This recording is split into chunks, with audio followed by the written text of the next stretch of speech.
Let alpha be a non-zero real number and f is a differentiable function. F of 0 2 given है हमारे पास and limit x tends to negative infinity fx is equal to 1 given है। फिर आपके पास एक differential equation है, तो हम लोग ऐसा करते हैं कि fx को y मान लेते हैं, let fx equal to y। तो उससे f डैश x आपका dy बाई dx हो जाएगा और ये कन्वेंशनल डिफरेंशियल इक्वेशन जैसा आपको दिखने लगेगा। तो f डैश x हो गया आपका dy बाई dx और ये आपके पास हो जाएगा अल्फा y प्लस 3। तो clearly it is question of variable separable, जहाँ पे आप y वाले टर्म एक तरफ सेपरेट कर लीजिए और x वाले टर्म दूसरी तरफ सेपरेट कर लीजिए। And then for solving this differential equation you integrate both side. तो यहां से आपके पास 1/t का इंटीग्रेशन क्या होता है, लॉग मॉड टी। और चूंकि y का कॉफिशिएंट अल्फा है तो आप उससे डिवाइड करेंगे। इट्स काइंड ऑफ सब्सटीट्यूशन कि आप अल्फा y प्लस 3 को t मान रहे हैं। और इसका इंटीग्रेशन आपके पास x प्लस सी हो जाएगा। Now you have first information f of 0 is 2। f of 0 is 2 का मतलब x की वैल्यू 0 है और y की वैल्यू 2 है। तो जैसे आप सब्स्टिट्यूट करेंगे y की वैल्यू 2, तो ये 2 अल्फा प्लस 3 बाई अल्फा, और x की वैल्यू आप 0 रख रहे हैं तो ये c हो गया।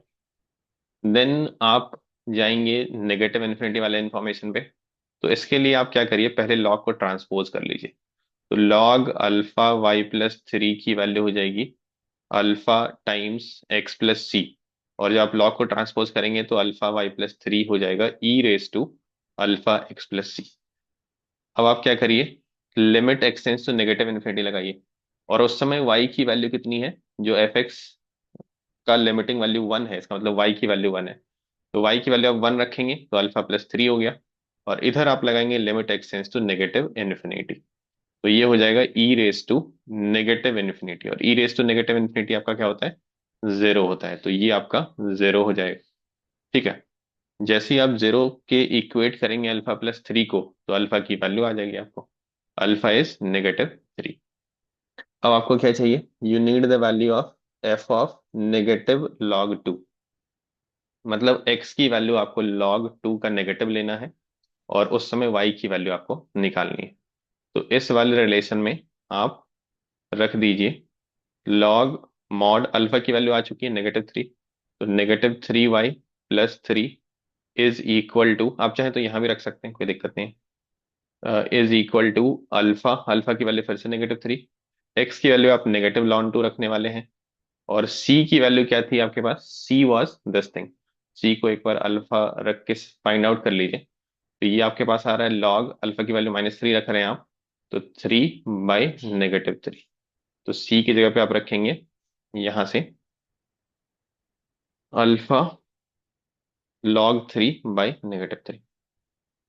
सिंप्लीफाई करिए, देखिए क्या आता है।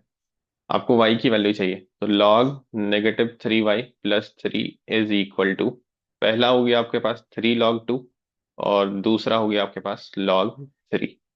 तो यहां से आपके पास आ रहा है -3y plus 3 is equal to, ये log 8 हो जाएगा, log 8 plus log 3 will be log 24। तो यहां से आपके पास आ रहा है mod of 3 - 3y is equal to 24। तो 3 - 3y आपके पास या तो 24 होगा या -24 होगा। देन जब आप फर्स्ट केस में जाएंगे तो y की वैल्यू -7 हो जाएगी, और दूसरे केस में जाएंगे तो y की वैल्यू 9 हो जाएगी। लेट्स चेक ऑप्शन में क्या गिवन है, -7 गिवन नहीं है आपके पास, 9 गिवन है। तो 9 will be the right answer, option B.